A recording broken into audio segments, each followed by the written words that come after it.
Bismillahirrahmanirrahim. Assalamualaikum warahmatullahi wabarakatuh.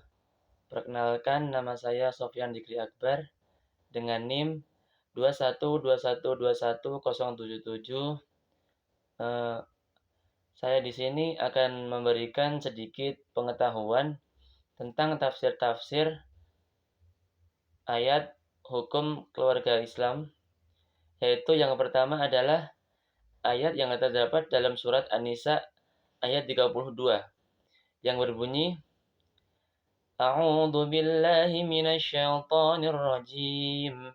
Bismillahirrahmanirrahim. ولا تتمنوا ما فضل الله به بعضكم على بعض للرجال نصيب مما اكتسبوا وللنساء نصيب مما اكتسبن واسألوا الله من فضله innallaha kana bikulli syai'in alima. Nah, dari tafsir ayat tersebut menjelaskan bahwasanya pada saat manusia berada dalam kandungan yang kurang lebih adalah berusia 4 bulan, Allah telah meniupkan ruh kepada manusia dan juga telah menjamin 4 hal. Di antaranya adalah 1. Ajalnya. Yang kedua, rezekinya. Yang ketiga, amalnya. Dan yang terakhir adalah bahagia atau celakanya. Nah, dalam kandungan ayat ini telah disinggung tentang rezeki, yang mana laki-laki ataupun perempuan telah ditentukan oleh Allah Subhanahu wa Ta'ala akan mendapatkan rezeki sesuai dengan usaha dan kemampuan mereka masing-masing. Pada intinya, kita boleh iri dengan kekayaan orang lain, akan tetapi jangan sampai rasa iri itu menimbulkan rasa dengki terhadap sesama manusia. Tetapi alangkah baiknya dengan adanya rasa iri tersebut membuat kita untuk lebih bertawakal kepada Allah Subhanahu wa Ta'ala dan bekerja keras untuk mendapatkan apa yang kita inginkan. Nah, untuk renungan dari ayat ini adalah wa mal lazatu illa ba'da ta'bih, yang maknanya adalah tidak ada kenikmatan kecuali sebelum maksudnya adalah tidak ada kenikmatan setelah melakukan sesuatu kesulitan ataupun kepayahan. Untuk tafsir yang kedua adalah terdapat dalam surat At-Tolaq ayat 7 yang berbunyi A'udzu billahi minasy syaithanir rajim. Bismillahirrahmanirrahim. لينفق ذو سعة من سعته ومن قدر عليه رزقه فلينفق مما آتاه الله لا يكلف الله نفسا إلا ما آتاها سيجعل الله بعد عسر يسرا. Nah, dari ayat tersebut dijelaskan bahwasanya kita sebagai manusia diwajibkan untuk memberi nafkah sesuai dengan kemampuan masing-masing, dengan apa yang telah diberikan rezeki oleh Allah Subhanahu wa Ta'ala. Yang mana dengan adanya rezeki tersebut sudah sepantasnya untuk mensyukuri, baik banyak ataupun sedikit. Dan jangan sampai karena Allah Subhanahu wa Ta'ala memberikan rezeki yang sedikit itu membuat kita melakukan hal yang dilarang dalam syariat Islam demi mendapatkan rezeki yang diinginkan, yaitu dengan meminta kepada selain Allah, karena perbuatan tersebut termasuk dalam kategori musyrik, karena tak lain tak bukan adalah menyekutukan Allah. Dalam tafsir ini juga menjelaskan bahwa kewajiban ayah memberi upah kepada perempuan yang menyusukan anaknya. Itu sesuai dengan kemampuannya. Jika kemampuan ayah itu hanya dapat memberi makan karena rezekinya sedikit, maka hanya itulah yang menjadi kewajibannya. Jika Allah memikulkan beban kepada seseorang, melainkan sesuai dengan kemampuannya. Nah, renungan tentang ayat di atas tadi, yaitu as-sabru yu'inu ala kulli amalin. Maksudnya, sesungguhnya bersabar itu atau orang-orang yang bersabar itu akan menolong atas tiap-tiap pekerjaan. Seperti itu ya. Untuk selanjutnya adalah dalam surat Al-Isra ayat 23 yang berbunyi A'udzu billahi minasy syaithanir rajim. Bismillahirrahmanirrahim. وَقَضَىٰ رَبُّكَ أَلَّا تَعْبُدُوا إِلَّا إِيَّاهُ وَبِالْوَالِدَيْنِ إِحْسَانًا إِمَّا يَبْلُغَنَّ عِندَكَ الْكِبَرَ أَحَدُهُمَا أَوْ كِلَاهُمَا فَلَا تَقُل لَّهُمَا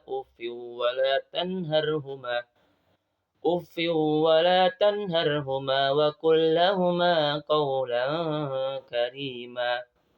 Nah, dalam tafsir surat Al-Isra ayat 23 menjelaskan bahwasanya Allah Subhanahu wa taala memerintahkan kepada seluruh manusia agar mereka itu saling memperhatikan beberapa faktor yang terkait dengan keimanan. Faktor-faktor itu ialah yang pertama, agar manusia tidak menyembah Tuhan selain Allah. Termasuk pada pengertian menyembah Tuhan selain Allah ialah mempercayai adanya kekuatan lain yang dapat mempengaruhi jiwa dan raga selain yang datang dari Allah Subhanahu wa taala. Yang kedua, supaya manusia itu berbuat baik kepada kepada ibu atau bapak mereka. Nah, penyebutan perintah ini itu sesuai perintah beribadah hanya kepada Allah, yaitu mempunyai maksud agar manusia memahami betapa pentingnya berbuat baik terhadap ibu bapak. Juga bermaksud agar mereka mensyukuri kebaikan keduanya. Betapa beratnya penderitaan yang telah mereka rasakan, baik pada saat melahirkan maupun ketika dalam kesulitan mencari nafkah ataupun mengasuh dan mendidik anak-anak dengan penuh kasih sayang. Maka pantaslah apabila perbuatan baik kepada kedua orang tua dijadikan sebagai kewajiban yang paling penting di antara kewajiban-kewajiban yang lain yang diletakkan Allah dalam urutan yang kedua sesudah kewajiban manusia beribadah kepada Allah Subhanahu wa taala. Nah, Allah Subhanahu wa taala juga memerintahkan kepada manusia agar selalu berbuat baik kepada kedua orang tua kita karena ada beberapa alasan.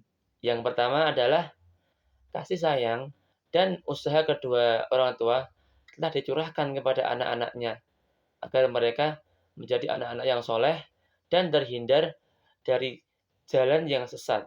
Maka sepantasnya lah apabila kasih sayang yang tiada taranya itu dan usaha yang tak mengenal susah payah itu mendapat balasan dari anak mereka dengan memperlakukan mereka dengan baik dan mensyukuri jasa baik mereka.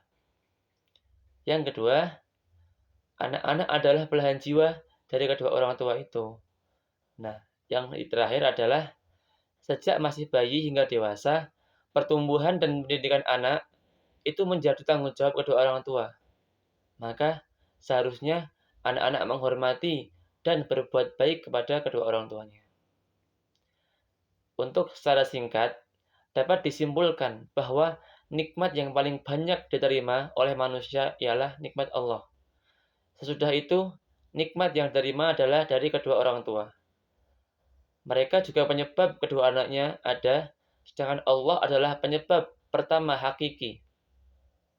Itulah sebabnya Allah Subhanahu wa taala meletakkan kewajiban berbuat baik kepada kedua orang tua pada urutan yang kedua.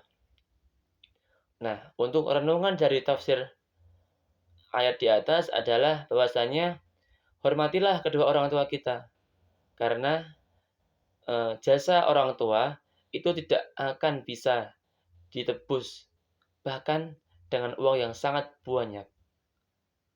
Untuk tafsir yang keempat, yaitu dalam surat Al-Baqarah ayat 223, yang berbunyi, A'udzu billahi minasyaitonir rajim. Bismillahirrahmanirrahim. Nisa'ukum harthul lakum fa'tu harthakum anna syi'tum wa qaddimu li anfusikum wattaqullaha wa'lamu annakum mulaquh wa basyiril mu'minin. Dalam tafsir ini dijelaskan bahwasanya istri merupakan tempat penyebaran bibit keturunan agar berkembang dengan baik. Maka seorang suami boleh mencampuri dengan istrinya dengan berbagai cara yang disesuaikan, asal tidak mendatangkan kemudorotan. Jelas bahwa maksud perkawinan itu untuk kebahagiaan hidup berkeluarga, termasuk mendapatkan keturunan. Bukan hanya sekedar bersenang-senang melepaskan syahwat. Untuk itu, Allah Subhanahu wa taala telah menyuruh berbuat amal kebajikan sebagai perpisahan untuk masa depan agar mendapatkan keturunan yang baik, yang soleh, dan berguna bagi agama, nusa dan bangsa. Kemudian Allah Subhanahu wa taala menyuruh para suami agar berhati-hati dan menjaga istri dan anak-anaknya, menjaga rumah tangga jangan sampai hancur dan berantakan. Karena itu, bertakwalah kepada Allah Subhanahu wa taala. Sebab akhirnya manusia itu akan kembali kepada Allah Subhanahu wa taala dan akan bertemu dengan Allah Subhanahu wa taala di akhirat kelak. Untuk menerima balasan dan amal-amal atas apapun yang telah mereka perbuat di dunia. Allah Subhanahu wa taala juga menyuruh agar setiap orang yang mereka itu mukmin dan bertakwa supaya selalu bertakwa kepada Allah. Nah, supaya diberikan kegembiraan bahwa mereka akan memperoleh kebahagiaan di dunia dan juga di akhirat kelak. Renungan dalam tafsir surat Al-Baqarah yaitu man yazra' yahsud. Maknanya adalah barang siapa yang menanam maka ia akan memanen. Mengulas sedikit bahwasanya manusia mempunyai hak untuk mendapatkan keturunan, yang mana jika kita menanamkan bibit yang baik, maka akan mendapatkan hasil yang baik. Meskipun terkadang melenceng, yakni tidak sesuai dengan yang kita inginkan. Akan tetapi, jika kita menanam bibit yang buruk, maka yang kita dapatkan adalah hasil yang buruk. Mungkin cukup itu saja yang dapat saya sampaikan mengenai tafsir-tafsir ayat tentang hukum keluarga. Bila ada salahnya, saya minta maaf yang sebesar-besarnya. Wallahul muwaffiq ila aqwamit thoriq. Wassalamualaikum warahmatullahi wabarakatuh.